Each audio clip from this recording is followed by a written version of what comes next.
Well, I knew that it was going to be my OTT debut. I didn't know that it was going to be an OTT debut in the pandemic. So yeah, I knew that it was going to be on a digital platform. Yes, of course. Motherhood and following your dreams as a woman go hand in hand. I think it was interesting for me to, kind of portray the complications of relationships between mother and daughter, and the complications of relationships between just women as human beings who lead unconventional lives, basically.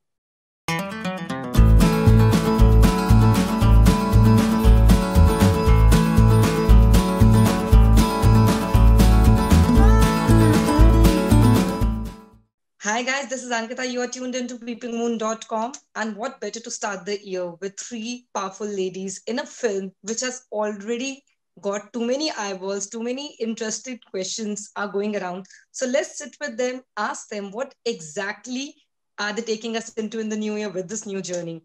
Welcome everyone. Welcome Kajol, Renuka, Tanvi ma'am. Thank you. Thank you. Thank you. Renuka, we'll start with you first of all.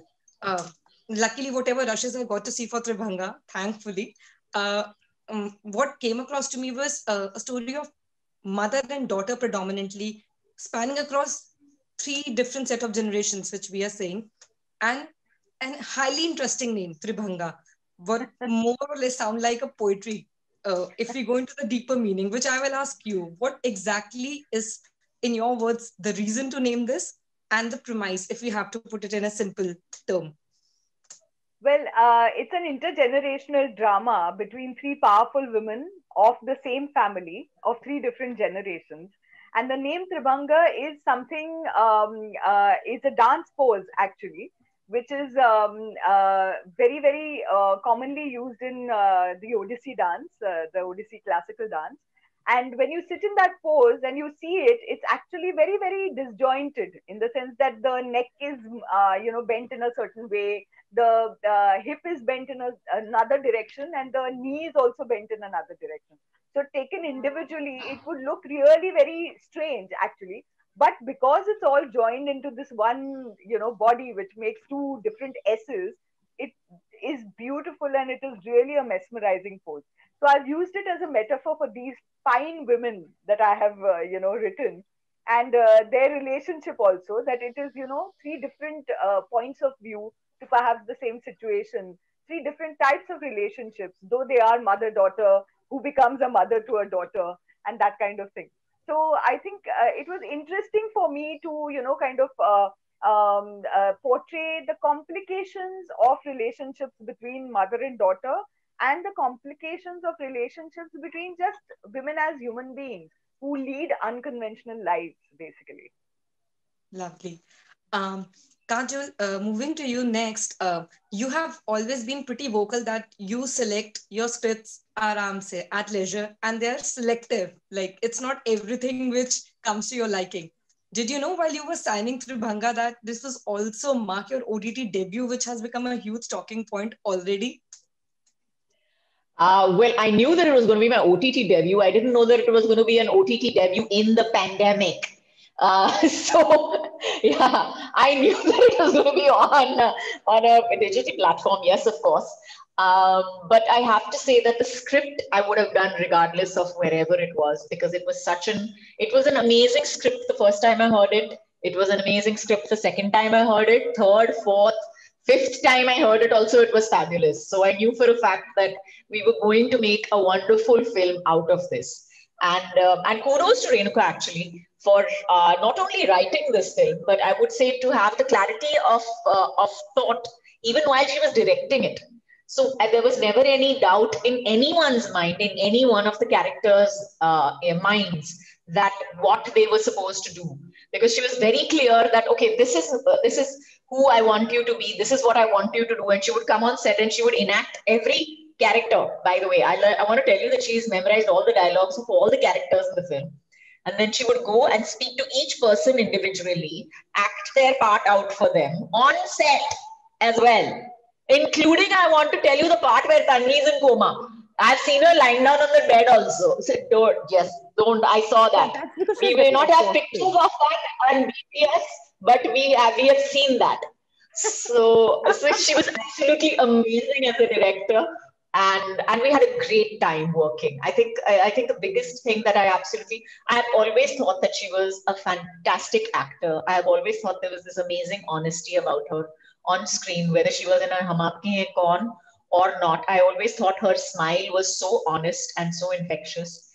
But I think the biggest part that I absolutely love about her as a director, as an actor, is the fact that she doesn't have an ego where her work is concerned. And that was the best part about working with everybody on set, because we really came over there without any outside influences, any egos, and we came over there. We had a great time working. We made a fabulous film, but we made a fabulous memory along with it. So the BTS is as interesting as the film, if not more. Little more censored, but yeah. Lovely. Tanvi ma'am, this one is for you. My monologue is over. No more questions after this. She's decided that I'm going to speak only so much. हाँ, इतना ही होने वाला है. इतने पैसे में इतना ही मिलेगा. Yeah. Tanvi ma'am, this one is for you. For the rushes which I was lucky enough to see, what I could understand, please correct me if it was not my right understanding, the relationship between Nayan and Anu also predominantly was I would not say the word tussle, but a very beautiful presentation of the fact that is it at times we have to choose motherhood over what a woman actually wants and makes her happy in life also. Is there a thin line which has been explored there? I want to ask you, Tanvi ma'am, for this one. Yes, I would imagine so. In fact, that is very much a part of, I think, what the writing is trying to say, is that every woman is not only a mother. Her job doesn't end there. She's an individual. She has her own dreams. She wants something more out of life. Just because she becomes a mother, she doesn't stop dreaming. So there are certain decisions, certain choices that she makes, which may be only for herself. She doesn't do it to harm anybody else, but in the process, if it's affecting other people, that is the unfortunate part that happens with Nayan's character. That it was never intended to hurt or harm anybody else, but she wanted to follow her dreams, and she was a creative, individualistic woman who wanted something more out of life. And you can't hold that against her. So that is, I think, what came across in the writing, that motherhood and following your dreams as a woman go hand in hand. It's definitely, and this is question for all three of you exactly here, because you three are mothers here and all three in a successful career as well. Does it even happen that when you were on the set, so there was a certain scene which you were being part of, I would say a certain sense of familiarity came that, okay, what maybe we are enacting, we also have gone through, if not exactly, but somewhat similar in the real life?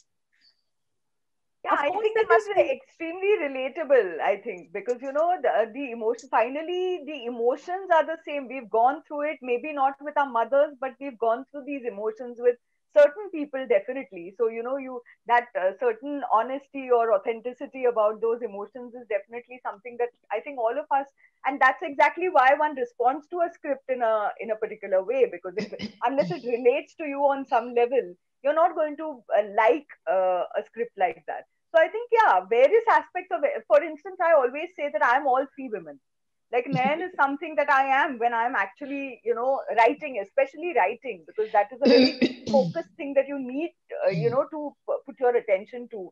And I would love to be Anu. I'd love to be uncensored. I'd love to just say whatever comes into my heart. Which I think all of us would like to be Anu. Yeah. And in real life, I am Masha, actually, I mean. So I think that, it was very relatable, and what was going on the screen also for me was relatable as a person, Definitely. And I think Anu is just definitely somebody that I agree with. When she talks on screen, when there is so much that whatever her opinions are, I agree with them. I agree with him 100%. I may not be able to say that, all that, and I may not be able to act on it like how she does. I may not have that much of courage or a very foolish bravery in that sense. But I definitely agree with her. And I mean, her character is such that relatable is definitely in, and you like her. You understand where she's coming from, and you like her. You know, she's the kind of person that you definitely want to sit, have a cup of tea with, and chill, and she'll entertain you. Certainly. I think all of us have a bit of all three women. Yeah. So I think maybe the ratios might differ, but we all try to get that. We want to have the balance. We want to have that little bit of madness. We want to have our creativity. So we want to be in all these places and in all these places. So I think that's the power of the script, where you know that these relationships are skewed, but that doesn't make you a bad person or the person with whom you have a problem a bad person. It's sometimes circumstances make you the person you are and change you accordingly. But it's all right to be human. At the end of it all, it's all right. Even if you're a mother, especially if you're a mother, it's all right to be flawed and all right to be human is what we're trying to say. Lovely. Kajal, I have to ask you this one personally. Can you just please tell me how easily did those lovely abuses flow out? I mean, oh my God, I couldn't stop laughing when I saw the rushes. They were so natural. After a point, I thought, is Kajal... I will not answer. I will not answer this question. Renuka, will you answer this question? It is surprising. You know what a shy, retiring creature I am. Such a shy person that I am. Come on, you don't abuse. In all honesty, I have never heard Kajol abuse. Yeah, she never abuses. Heard her abuse. Yeah, so it's like controlling herself. But the point is that a lot of people around me do use that particular lingo, I have to say. And so I am a good enough actor to imitate them very happily. Aram se nikal gaya. Renuka, the other beautiful factor is we saw both the worlds. Of course, whatever the Kajal's character is, Shuddh Hindi, lovely Marathi. Was it again a conscious call? I was expecting something of that sort, and it did happen. Like, this is beautiful balance of all the languages, all the emotion, and the actor. It looks so real. Tell her, what is that Ingrathi? What did we call it? We called it an Ingrathi film. Hinglerati film. It's a Hinglerati film. Yeah, actually, it is authentic to the characters that, and I've always, as a dialogue writer, I love to delve into that, this language changes with each person using it, even if they are part of the same family.